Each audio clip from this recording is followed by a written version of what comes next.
What's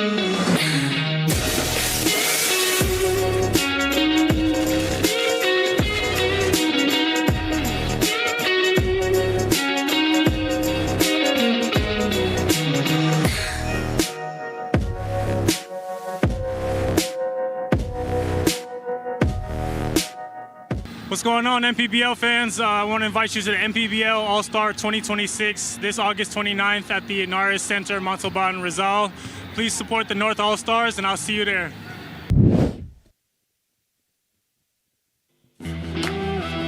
Ito ang inaabangan talaga year after year because the best of the best are here. At He wants the crowd to get into this, ladies and gentlemen. Whoa! That makes a mad drop. What a play. There you go. And that Win! Oh my! have a new champion this year. Welcome to the MPBL All-Stars! I have something to explain sa inyong lahat. magsalita ka, Ada. What's going on, Ada? Explain everything now.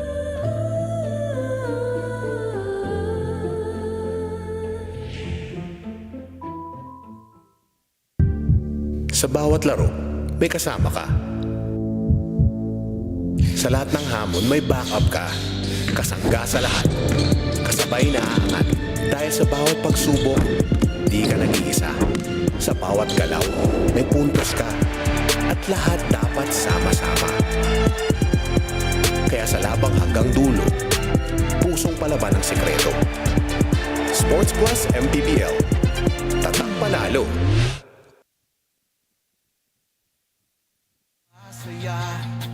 Kapag may labay nagkakaisa, Luzon, Visayas, Mindanao, basketball na.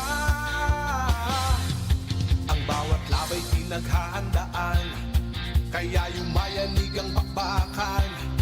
Todo suporta ang lahat sa kanya-kanyang kubunan. Basketball na muna tayo, iwasan na ang mga bisyo. Sports ang laging iisipin, sa droga ay huwag paalipin. Buong bansa'y magsama-sama. In 5, 4, 3, 2, 1, MPBL na! MPBL na! Yan ang liga ng bawat Pilipino, sa Luzon, sa Visayas, sa Mindanao.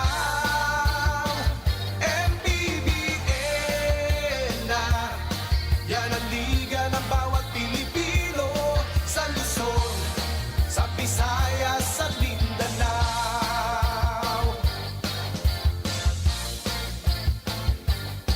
Ang bawat laban ay nakakakaba, dahil sa husay ng bawat isa. Sigawan ay yumayanig kapag nag-3 points na. Bawat bayay di patatalo, buong barangay ay suportado. Kahit ano ang mangyari, sama-sama tayo. Basketball na muna tayo, iwasan na ang mga bisyo. Sports ang laging iisipin, sa droga ay huwag paalipin. Buong bansa'y magsama-sama. In 5, 4, 3, 2, 1, MPBL na! MPBL na! Yan ang liga ng bawat Pilipino, sa Luzon, sa Visayas, sa Mindanao. MPBL na!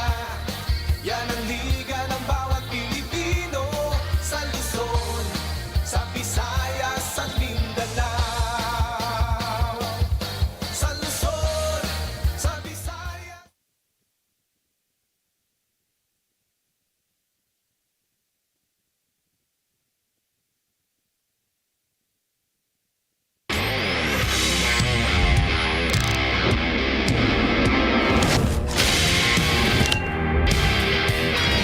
DJ sumugot, the pump and the finish.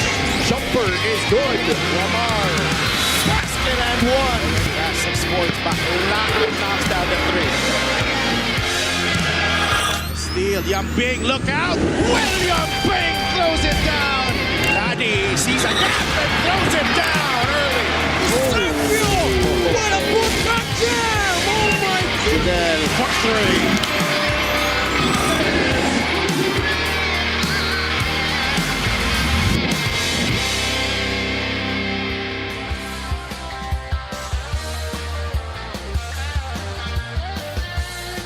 Halftime here at the Caloocan Sports Complex.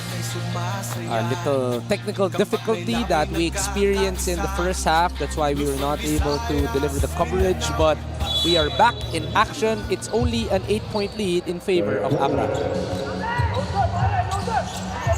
And surprisingly, no, itong Quezon City Black Bulls keeping in step after 2 quarters with the Abra Weavers. Matter of fact, it's almost same number of shot attempts, but better shooting the overall from the field for the Abra Weavers. They only struggled from 3. And so far in the first half, it's been Raven Gonzalez and Felicildas carrying the starter scoring. Samantalang Label Defonso also getting 7 coming off the bench. Grit and grind type of basketball para dito sa Quezon City Black Bulls. Able to keep in step in the first half. Now starting out strong, Brian Rosalim getting the basket and 1 to start the third. And this already is so much of, you know, the result of the effort of the Black Bulls in the first 2 quarters. You know, we're looking at how they've been moving, and ramdam mo no, na nandun yung gusto nilang i-execute yung plano nila against dito sa Abra Weavers. But the Abra Weavers, you know, trying to find a good rhythm in this game. Hopefully they start being themselves here in the third. First game back of Dave and Sean here in the lineup. Trying to get the rhythm back. Ayon. Goes down to Raven. Wala yan para kay Raven Gonzalez. Brian Rosalin secures the rebound.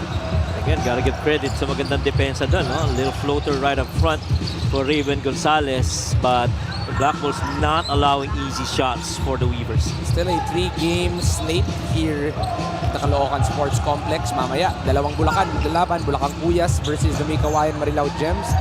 And in the main game, it's going to be the Caloocan Batang Kangkalu going up against the Pasig City. All here at the Caloocan Sports Complex. Kaya kung malapit lang po kayo, tayo na po bumisita here on a Thursday afternoon. Jumper, good for Lamar. At the first 2 for Marcosari. Yeah, Marcosari is, you know, he's played close to 4 minutes. 3-something in the first half. Right now he's getting minutes once again in the third quarter.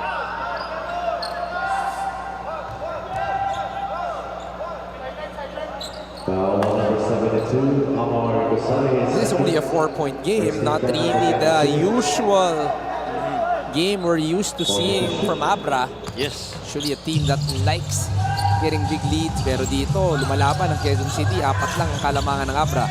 Hindi, tsaka kung ikaw ang kagustuhan mo dito sa larong ito, napakaganda ng puwersa nung panimula ng Abra Weavers as si Raven Gonzalez score underneath of that good pass by David Defonso. They actually started the game 0-7. No? 7-point run to start it off. They led by as much as 11 when the score was 28-17. Pero gandang recovery para dito sa Black Bulls. Pitch post action, nothing. The 1-2-3 is up for grabs, especially after that win of the San Juan Knights last night, giving Batangas their first loss at home. At ngayon, punta muna tayo sa ating courtside si Ms. Gianna Lianis. Well, QC had 1 goal coming into the game today, and that is to play to win, not to just play. In fact, 5 sa kanilang players ay wala ngayon, including Monje, Salazar, Joven, Lastra, and Loria. But they know that they are going to fight with who they're left with. They know Abra is also stacked until their 3rd string. Pero paalala ni Coach JV sa kanyang kuponan, it's a 5-on-5 game. Now their goal is to use their new defensive plays to control what they can offensively, control the rebounds, and make it a 1-possession game. Back to you guys. Right now, after that 4-0 run, all scored by Raven Gonzalez, balik ang kalamangan sa 8. Yeah, I did have a quick chat with Coach JV earlier as their team was warming up. And he was saying na yun, no, wala yung sa mga key players niya. Kobe Monje has been scoring very well for them. Loria, I think, is sick. You see this drive. And a feed over and a recovery for that finger roll by Raven. Play of the game brought to you by Sports Plus, the official sports book of the MPBL. See if they can make it a 6-0 run. Dave once again from the inside. All the baskets, coach, are coming off the inside for the Weavers. Yeah, scoring inside the paint pretty much been the challenge at the turn of the break. They were +8, +6 in that department, and that continues. You know, pretty much dominating inside the paint, getting what they want, and scoring whenever they want. This lead was cut down to 4, but a quick answer by the Weavers puts it back to a double-digit lead, 37-27.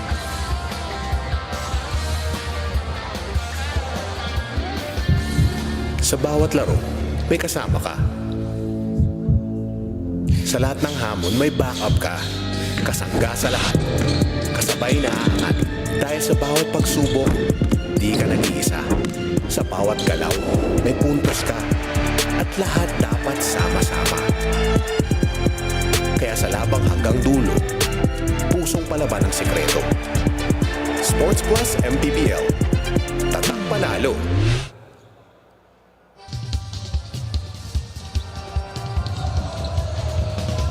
Sports Plus is the official sportsbook of the MPBL. Scan the QR code to play or visit www.sportsplus.ph.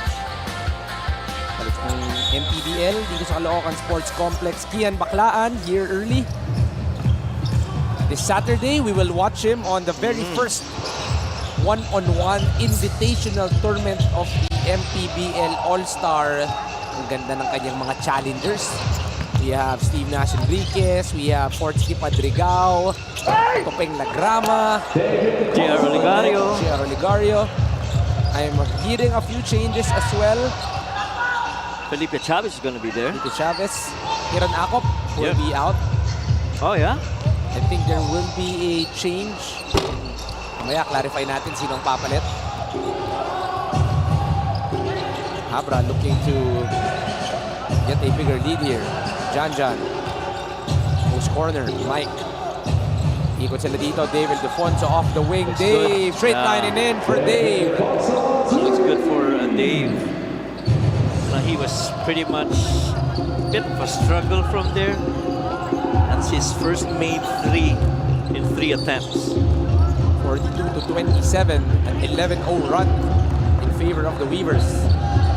Val. Malandre goes out, swing, corner open. Good for Brian Rosalin. And don't you just love whenever players make the right decision? He pulled 2 on the ball, had to swing that over to that other slot with Publico, and then finding that corner 3. Lalo na pag mabilis yung ikot, coach. Yan ang, yan ang kasiyahan natin bilang mga basketball fanatics, mga basketball coach. Gusto mo talaga makita yung mabilis na ikot, which was done perfectly on both ends. Foul will be on Dave. And I think that is, to me, one of the reasons why they've been keeping this very close. This was that ball swing over to Dave. Triangle offense, that's called a sweet spot. Knocks down the 3. Quick shot brought to you by Extreme Water Protective Speakers. Dahil music with Extreme Speakers. Saka pagka-release pa lang ni Dave, alam mo nang, kumpiyansa yung tira. Ang ganda ng rhythm, ganda ng motor, the flight of the ball. Nothing but bottom of the net. You gotta credit Dave Ildefonso in the way he worked. Of course, also credit to Better Basketball, Coach Pat Tanshoco, Coach Wed Perez, and the rest of the gang, because they really worked hard on Dave getting that deadly shooting. Dati, Coach, meron eh. Ngayon, hindi mo na talaga pwedeng bigyan ng kahit onting espasyo. Oh, yeah. And it gives a lot of, a different facet to the game of Dave Ildefonso. Alam naman natin, going downhill, si Coach JB right there. I feel he's done a very good job sa pagtimon dito sa Quezon City Black Bulls. And, just the battle between these coaches, Coach Yong and Coach JB. Of course, si Coach Yong ang ating coach para sa Norte, sa All-Star, ano? Yes, that's right. At ito rin ng ating official outfitter of the PBL, GR.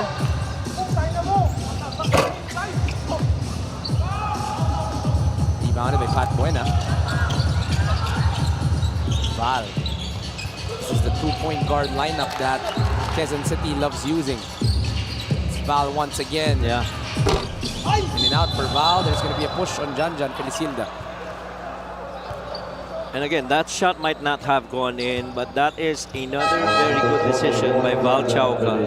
Could not create anything coming off the wing. Had to hand the ball over to Jesse Sumoda. Went on a handoff. The defense goes under. And he just took that shot. Buena, labas dito kay Canoy. Canoy will be playing a lot more here as Kobe Monhe will be out with an injury. Cho, punta dito, balik agad kay Cho. Encho wants a screen. He rejects Uduba, he drives, kicks it out. Dave, one more time. Short. Wow. The reach. Grabe. Grabe naman yung abot nun. Ano, parang binalig ako doon sa finals ng Quezon tsaka Abra. Basket's good for Encho Serrano. The bump, the basket, and the bonus for Encho Serrano. I don't think there is anyone else who has done so good with that. Leave the ball on the left and spin to your right on the middle other than Encho Serrano. That is clearly patented Encho. With a lot of physicality, Coach. Kaya niyang i-absorb eh. Yeah. I clearly remember in one of the leagues that I watched him play, I think it was in La Salle, he was playing alongside Balti. He was just torturing the opponent with that kind of move. Ano yung floater, the spin move. And absorb any contact. Encho Serrano. The only 3-time champion in the MPBL, looking to get his 4th here in the season. And he definitely has the bragging rights to that. Past few years, dalawa ang talagang namuno dito sa MPBL, the Giant Lanterns and the Solid North Weavers. Parehas yan nalaruan ni Encho Serrano. Yes.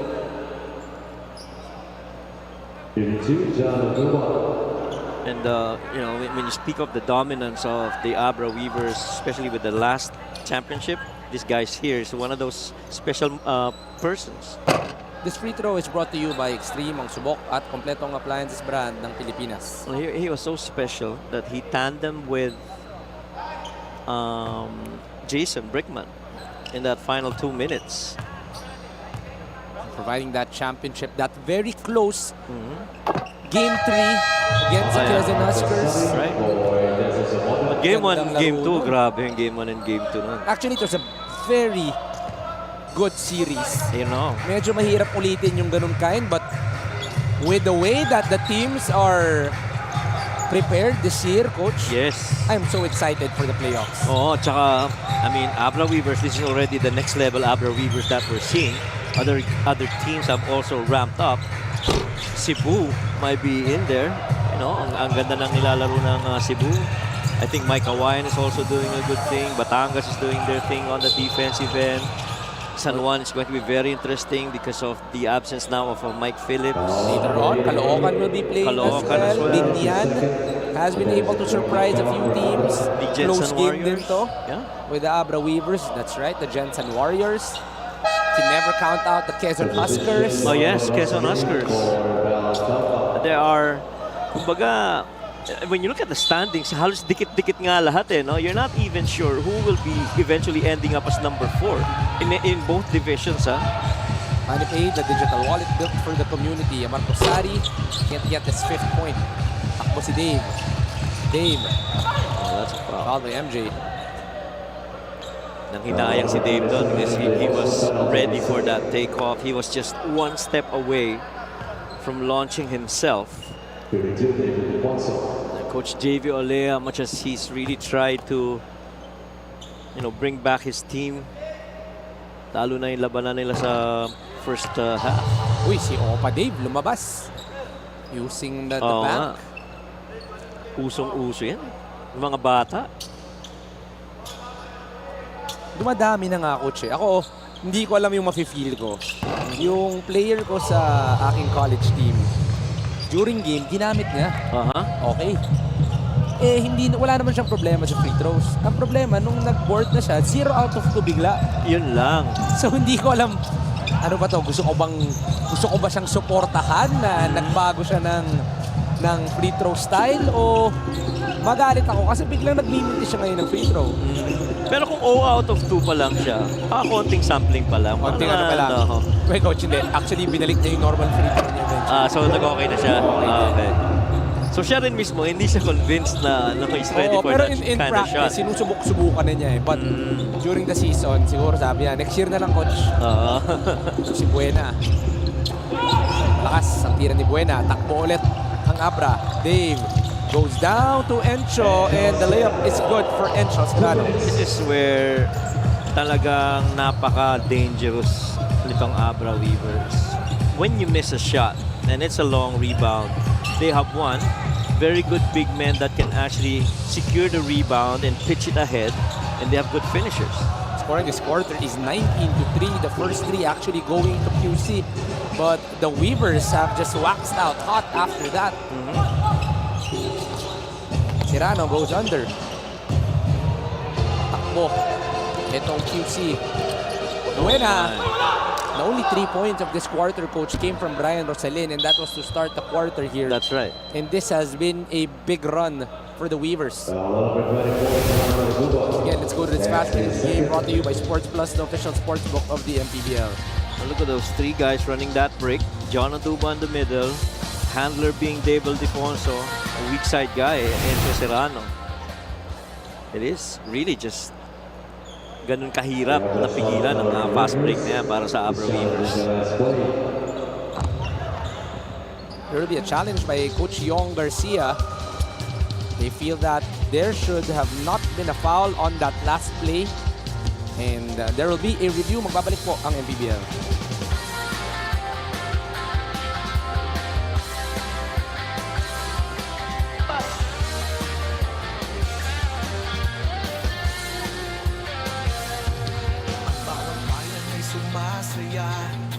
Kapag may labay nagkakaisa, Luzon, Visayas, Mindanao, basketball na.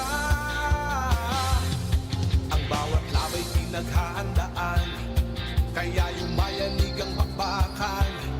Todo suporta ang lahat sa kanya-kanyang kupunan. Basketball na muna tayo, iwasan na ang mga bisyo. Sports ang laging iisipin, sa droga ay huwag paalipin.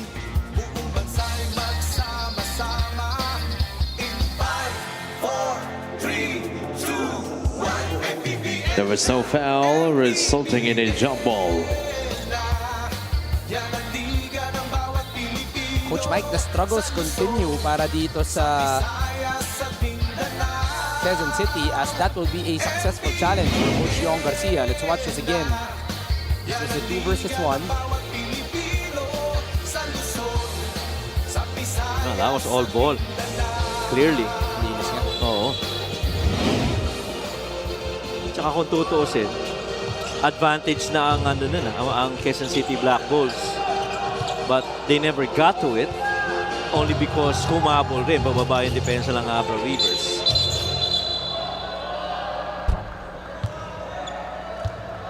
What is the call? Offensive foul. Yeah. There's nothing going on the side of Quezon City after starting out strong in the first half, making this a close ball game. Pagbalik ng broadcast, coach, parang tayo bang malas dito sa Quezon City? Hindi naman siguro. Talagang diniinan lang ng Abra Weavers. I mean, for you to only score, I think one field goal pa lang sila dito sa quarter na to, no? This is just a testament to whenever they turn their jets on defense and offense, you know, you're gonna have a lot to handle against the Weavers. Nice pass. And finish is Drexel Reyes, rebounded by Marcosari. So 40 seconds, only 3 points has been scored by Quezon City here. And they find the way. Ray, hand off to Brian Rosalin. Brian with the drive, layup is blocked, but a foul will be called on Drex.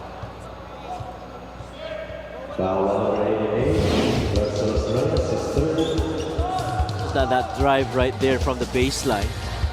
And yung recovery ni John Aduba. Yung nga sinabi natin, hirap rin eh.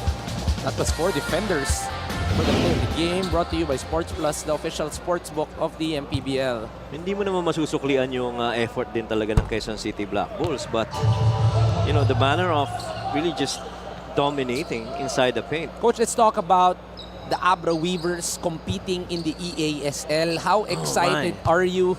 They've already conquered the MPBL with 1 championship. Now they want to conquer Asia by accepting the challenge of the EASL. Well, first off, there are a lot of really good teams in the EASL. You know, katulad nga lang sinasabi ng mga coaches natin, if you want to be the best, you gotta beat the best.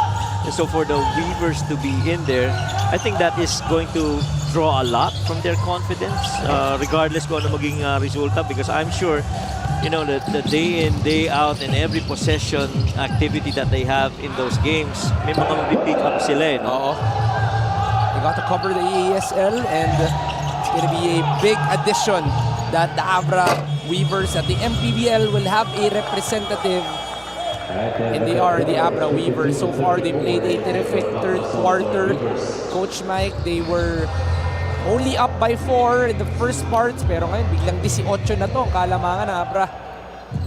Yan, laki ng naging abante para dito sa Abra Weavers. You know, Dave and Raven really starting things off. The only time I think that they were able to get bucket from the field itong Quezon City Black Bulls was the shot make by Rosalyn. But, you know, defense turned it up, tightened everything up, and then they have the sleep.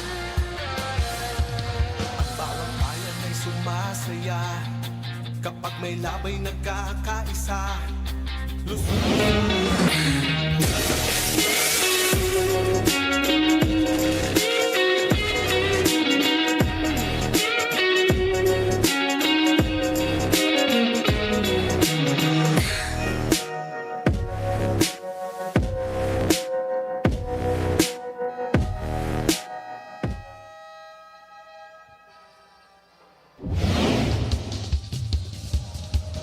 This Saturday, we head on over to our All-Star game. Coach Mike, your early favorite for our 3-point contest dahil ang lalim ng ating listahan dito.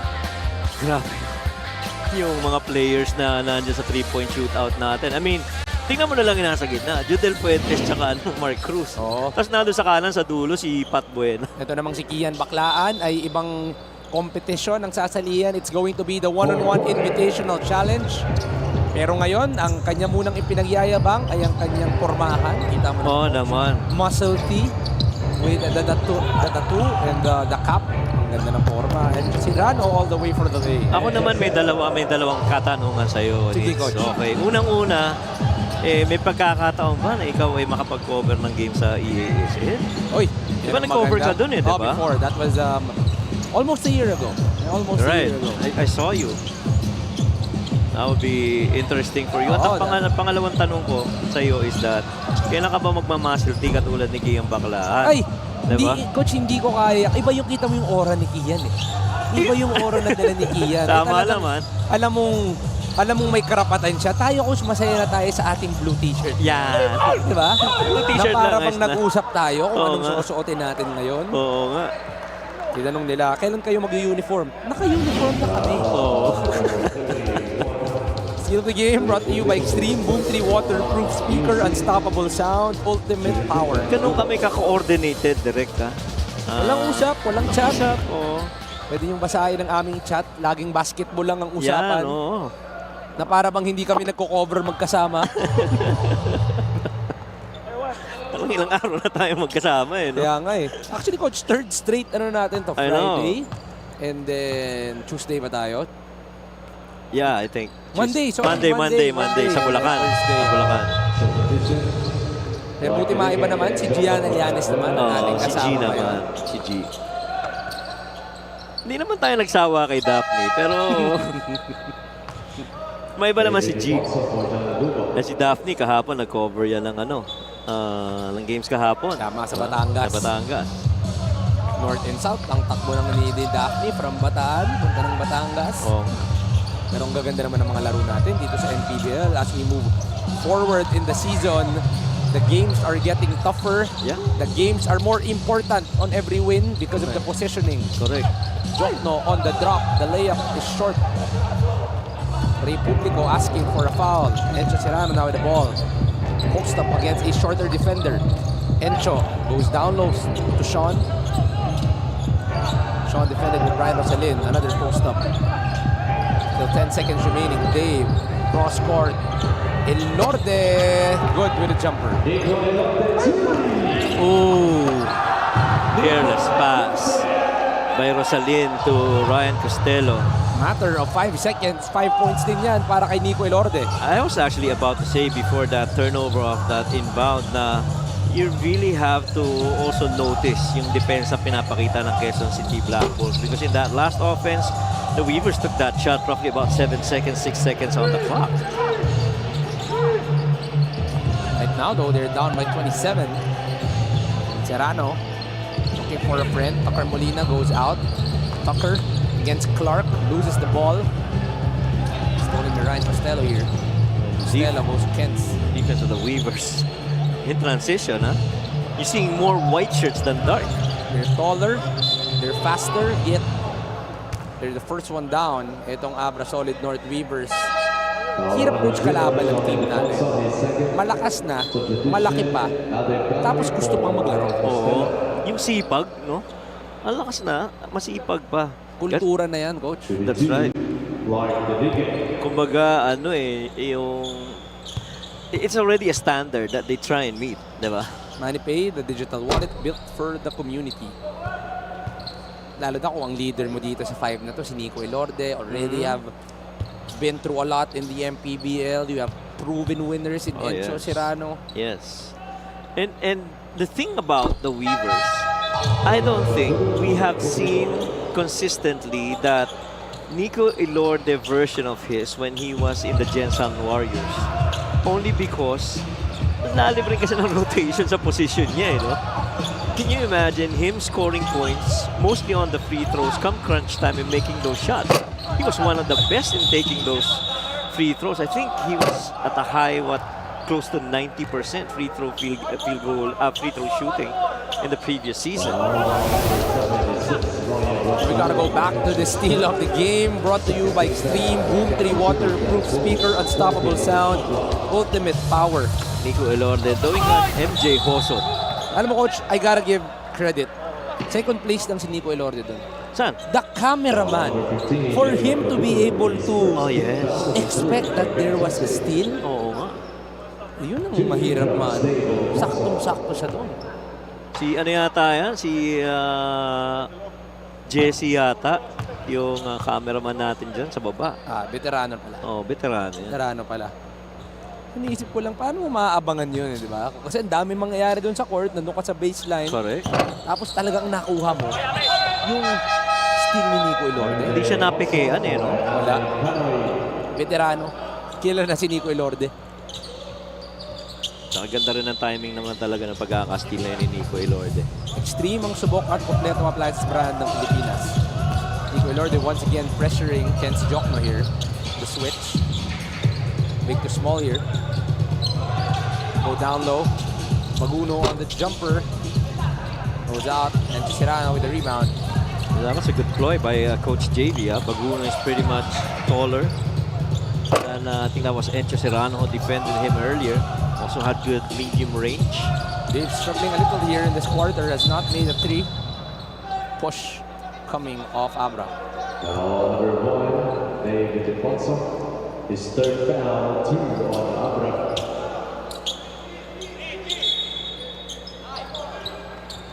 Only 6 minutes and 45 remaining. Quezon City has only scored a total of ilang points na ba to, coach, in the second half. They've only scored a total of... Sige, layo mo pa. 12 points. 12 points, in the second half. Kaya ko po sinasabing ilayo mo pa dahil... Oo, hindi ko dala yung salamin ko. Nakita ni Coach Mike yung aking adjustment. Parang ano yun, di ba? Parang sa iPhone, yung pipindutin mo yung... para mag-focus. Naman, no? Asan ba yung salamin ko? LGR, the official outfitter of the MPBL. Ano dito? Nasa bag ko ata. Mamaya.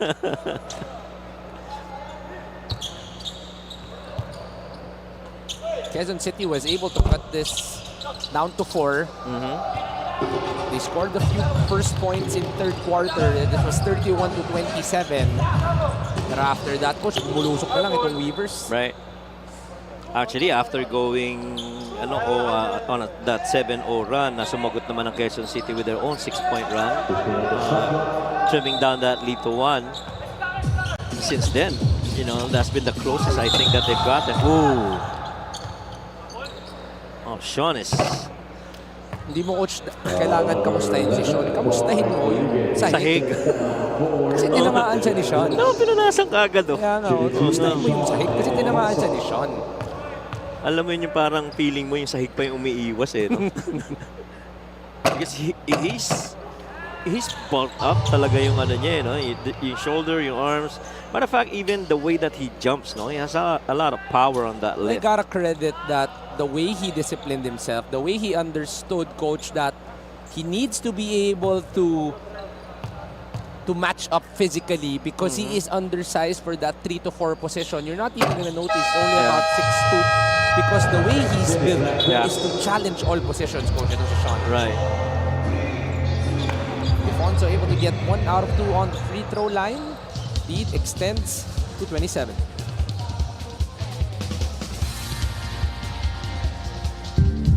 Sa bawat laro, may kasama ka. Sa lahat ng hamon, may backup ka. Kasangga sa lahat. Kasabay na aangat.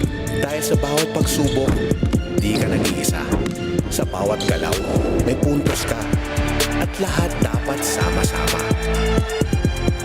Kaya sa labang hanggang dulo, pusong palaban ang sikreto. Sports Plus MPBL.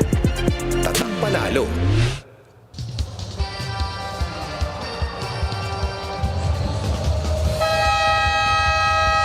Sports Plus is the official sportsbook of the MPBL. Scan the QR code to play or visit www.sportsplus.ph. Back here at the Caloocan Sports Complex, Juanito Gregorio po nagdadala sa inyo ng laro kasama si Coach Mike Perez and Miss Gianna Llanes on the sidelines. Ooh, almost a steal. After this, we'll be having the Bulacan Puyas go up against the Kawayan Marilao Gems. In the main game, the Pasig City Tropang Pasig goes up against the home team, your Caloocan Batang Tangkalu. Well, I feel that second game is going to be very interesting as well kasi may implications yan para sa dalawang teams. Kumahabol itong may Kawayan na sinusubukan makakuha ng number 4. Samantalang ito ng mga Bulacan, talagang gusto maging steady sila doon. At least sa play-in makapasok. Yes, that's right. Hoson on the post. Want to challenge the defense of Wilkin Lee. Hoson on the fader. Strong. Tucker secures the ball, goes out to Encho. Encho, parang sumayaw si Encho doon, keeping his balance. Sirano, the float is good for Encho Sirano. Master na niya yung one-hander na yan. Kung tutusin, hindi siya floater, parang push shot no? Parang jump shot na floater, na mix, na meron pang hang time. Si Encho lang may pwede nun At saka yung leap, yung 2-foot na leap on that shot. And you were talking about the physique of Sean kanina. I was thinking to myself, the Ildefonsos, Danny, Dave, and Sean have different profiles as players, even the physique. Play the game brought to you by Sports Plus, the official sportsbook of the MPBL. Kasi Danny was really mostly a power forward and a big man down the middle, right? Ngayon, punta muna tayo kay Miss Gianna Llanes.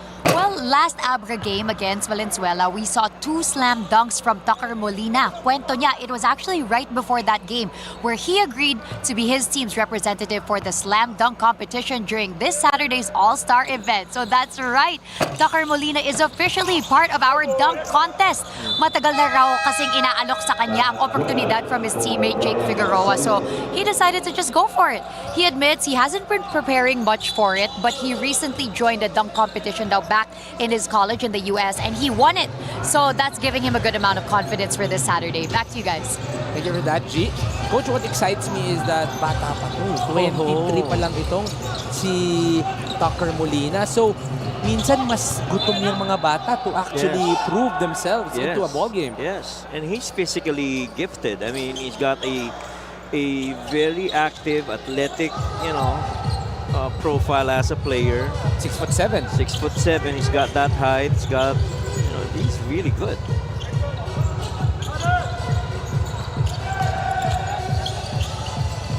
Tsaka alam mo, may kwento yan yung kay Tucker Molina. One of the reasons why he got into the dunk contest. We had a game in Malolos, and I think they were going up against Malolos Bulacan in that game. Bulacan Cuyas, I think, in that game. And nagpakita ng dunk in-game si Tucker Molina. Nagkatinginan. Kasama ko si Delph doon when we were covering. Sabi, ano ba ito? Umahapol ba ito sa slam dunk? Kasi they were trying to figure out kung sino yung mga sasali sa slam dunk. And so I think that's also one of the considerations. Because he went on I think a 360, reverse dunk. Parang ganun. Para mong binibigyan ng sneak peek, coach, ang ating mga manonood. No, I'm just saying, yun na nakita ko. No? Tucker Molina will be added to the dunk contest. I have heard that Joe Gomez de Leano is already preparing. Oh, yeah, I know he's always prepared. No. The biggest surprise last season was when he brought in those couple of, big bikes. Oh, as tama. props, diba? One more guy that I've heard was preparing is actually John Abate. Oh, yeah? So, magandang laban rin these yan. guys are not taking the dunk contest for granted. It's not just a show. It's a chance for them to actually compete. A little action between the young guys in Aaron Baguno and Tucker Molina. Nothing more than basketball. Di tsaka nandun ka sa slam dunk kasi manonood ka, di ba? Yes, that's right. Ganda yan. Doon lang ako para manood. Wala akong karapatan para mag-judge. Hahawa ka lang ng scorecard, no? Pwede mong wala rin iangat. akong karapatan dyan Kahit man lang fan, ano ba? Pwede yan. Ako, okay na akong mag-cover. Ayan. Kapag nakita ako ng mga fans doon, ba't nagsuscore yan? 5-3 lang yan. Ba't lang i-score si JB Suarez? You remember that, your post? Hindi ako yun, Yanni. Basket and one for Aaron Baguno. This was the screen by Pat Buena. Dalawa ang naipit ni Pat Buena. The beauty of that screen, coach, that was underrated. Oo, kasi coming off from Pat Buena, completely deceiving yung dalawang defenders of the Abra Weavers. That is an art, coach, that's not usually taught, but ako since third year high school, I was taught the art of that off-ball screen as a guard. So panay ang na-involve ka sa mga hammer, ganun? Oo, coach. Hammer action. Because when you get that switch, di ba, yung pick mo magkakaroon ng mas maliit na defender. And Pat Buena was able to show that there. Sino bata ako? Siyang lagi ko pinapanood. Magaling mag-screen. Si Winnie Arboleda. Ay, oo naman. Free throw nito at sa inyo na extreme. Ang subok at kompletong appliance brand ng Pilipinas. Siguradong screen ka, no? Wala lakas ng ng legs eh. He's got a very good base. And it is tough to be going through the defense of Arboleda. 30-point game here.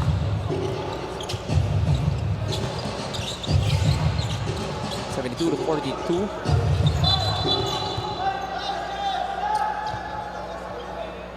Foul number 45, Miguel Trinidad, penalty is first.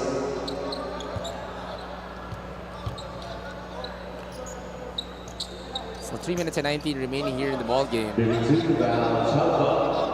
For Quezon City, coach, as they try to go up the ladder, point differential will be important. Yeah. Is there a chance that they tie with anyone here? Well, let's see. They're in a good chase with Pasig City, but with how they are right now, if should they lose, and I'm not saying they will, they were sliding down. Mababa pa sila. Might be play-ins. And so, tingnan nga, kausap ko si Coach JP, and he was saying, Coach, nasa na kami, win as many as you can na ngayon eh. Kaya yung previous game nila, when they went up against, I think that was Imus, no? That they battled, and they were lackluster in that second quarter. Beautiful feed right there by Tucker Molina over to Sean Ildefonso, talagang disappointed siya sa team niya. Imagine giving up 31 points to Imus in the second quarter, and they sure came back strong in the third. I think they scored 27, if I recall correctly, to make up and get that win. The loss right here, Quezon City will be at 9 and 12. Ooh.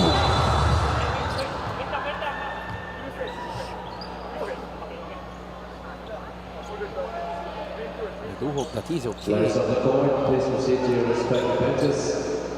Both teams are advised to observe bench decorum.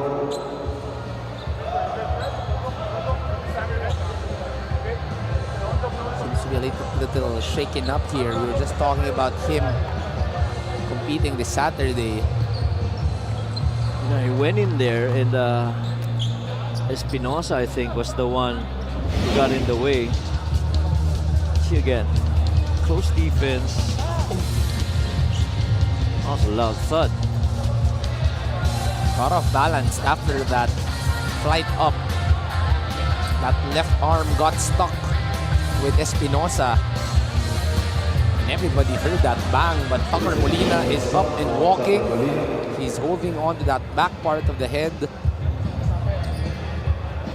This must be a concussion protocol. Yeah. And we do hope that he's okay, because it will only be another 2 days before he competes in the dunk contest. But of course, we want to choose safety for Tucker Molina. Substitution now for Badino for Tucker Molina. Unsportsmanlike will be called on Espinosa here.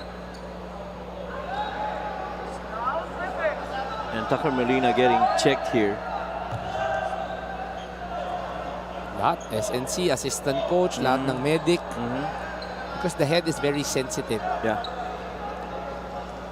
And that was a hard fall for Tucker Molina. And that's the least of what you want to see from a young man like Tucker.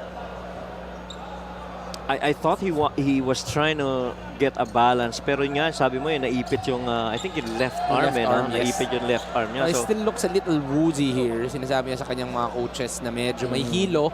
But it's just good that he was up, he was able to walk. Right. He has his balance, because those are the first things that you will look at. That's right.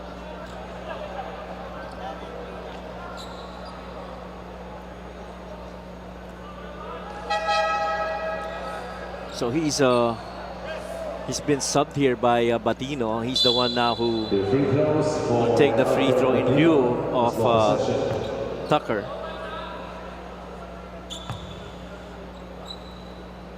Flares up for Tucker Molina.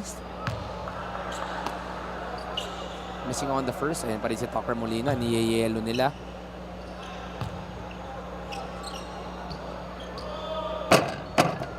One for two for Alfred. 241. This has got to be a win for the Weavers, and they should notch win number 21 against that lone loss against San Juan. Almost turnover here for Abra, who, by the way, is a different San Juan now. I think yung manner of style of play nila, they also have adjusted because of Mike Phillips not being available anymore. And I think Coach Alex did an excellent job in last night's very close match with Batangas City. Alfred on the post. Alfred. Fader is good for Alfred Batino. I've said this in the previous coverages that we've done yung Abra Weavers. You have to remember that there was a time in the very first season that they joined that Alfred Batino was the backup big man to Marquis and I think even Marion Magat when he played for the Abra Weavers. But he was able to carve his own niche. Last 2 minutes brought to you by Sports Plus, the official sports book of the MPBL.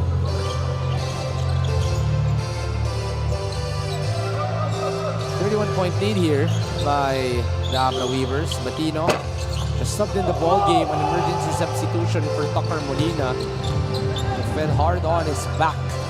Sana okay lang to si Tucker Molina. Chauca cuts the lead down to 28.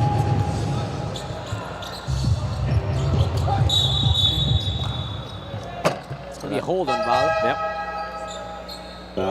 Mas itong si Wilkian Lee, with those orange sneakers of his, has, I think nung naglaro siya dito nung very first season, dito ko nakita yung mga yung support ng mga fans ng Weavers, kasi they brought in yung mga supporters nitong Weavers in that game here last season, and you really feel the belief and the support that they have for Kian Lee, and so far he has not disappointed. I think he was also very steady in the finals last season. And he continues to actually get better by the day. I know. Itong si Wilkin Lee. Pero Coach Inoba naman, ang katraining mo araw-araw si Shana Defonso, Dave Ildefonso, Encho Serrano, Nico Ilorde. Imposibleng hindi ka matuto sa mga ito. Oo. Tsaka kukunin mo yung pagkakataon na yun na try and pick their brains, no? Makakuha ng mga technique dito, conditioning man yan o sa laro. Pati na itong mga to, si Trinidad, itong si Del Fabro. At sa push. What? Backing violation. Backing pala. I thought he signaled the push. Pati si Del Fabro, nagulat. Oo. Yung cameraman hindi na peke, tayo na peke.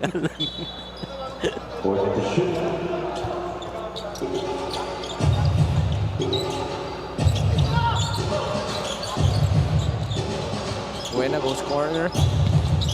Seal. Publico will be fouled. Foul on the 30, Alfred Medina, his third foul. 52, Publico.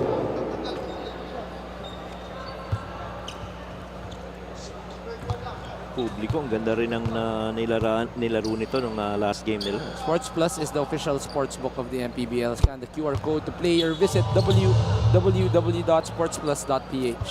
He had 11, 6, and 3. 11.6 rebounds, 3 assists. Went 5 of 6 from the field, missed only once. And he was crucial in that third quarter run for the Quezon City Black Bulls that win over Imas. May kawayan, Marilao Gems, who actually got a comeback win last Friday. How about the Gems though? Against a very strong Southern team in the Gems and Warriors. Ball is short. Paguno. Second try, no good. Matino just holds on to the basketball. Relatively low scoring, Coach Mike, but the recovery of Abra enough to get a big win. Yeah, and I think, that's strong third quarter start to continue with how they perform in the first. Oh, a little bit fancy there for Sean.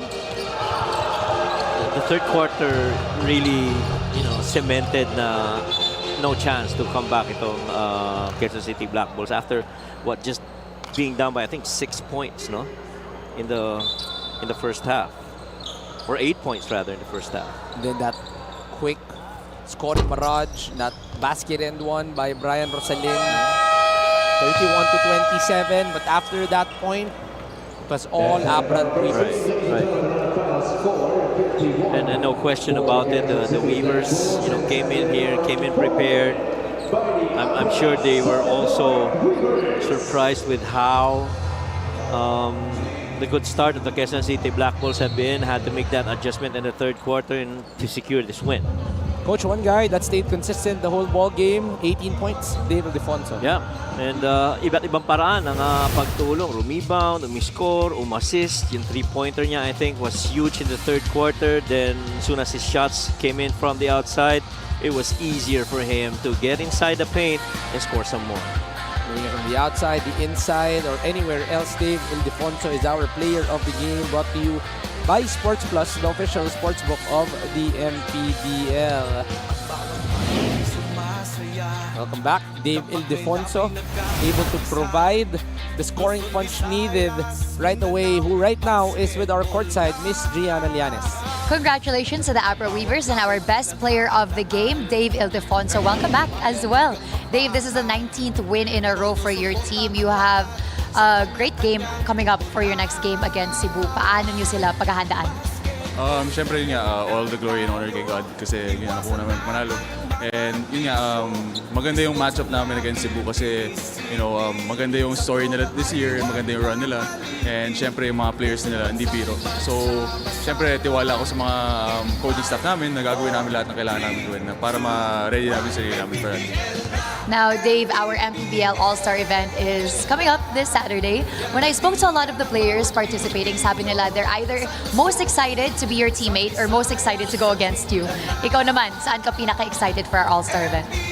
Ako, honestly, excited ako sa day off ko honestly. Pero, yun nga, may All-Star tayo. Pero yun nga, kung gusto yung manood ng All-Star, then sa Saturday yan, sa August 29, sa Inares Center, Montalban. Sana makita ko kayo doon, or hindi. Pero hopefully, makanood kayo. Yun nga, All-Star yan So, I'm gonna try to perform and, try to compete, especially with the best guys of the league. Dave, pasalamatan mo naman lahat ng sumusuporta sa Abra Weavers. And of course, you gotta say hi to your girlfriend as well. Yun nga, sa lahat ng Abra Weavers supporters, maraming salamat. Papunta na tayo sa playoffs, guys. So hopefully, makapagbigay pa kayo ng mas maraming suporta sa amin. And yun nga, sa girlfriend ko, napakaganda. And I miss you, I love you, Selena. Yun nga, and sa Extreme Appliances, kamusta? Okay na ba? Player of the Game is brought to you by Sports Plus, the official sportsbook of the MPBL. Back to you, Juanito and Coach Mike. Maraming salamat, Gia, and congratulations, Dave. See you this Saturday in our All-Star game. Congratulations to the Abra Solid North River for continuing their hot streak, their 17th straight win in a row, closing in on their record. Next game, the Battle of Bulacan, the Bulacan Cuyas going up against the May Kawayan Marilao Gems, still here at the Caloocan Sports Complex.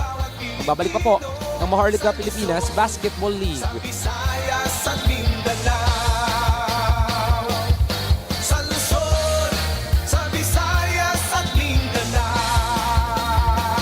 MPBL, Maharlika Pilipinas Basketball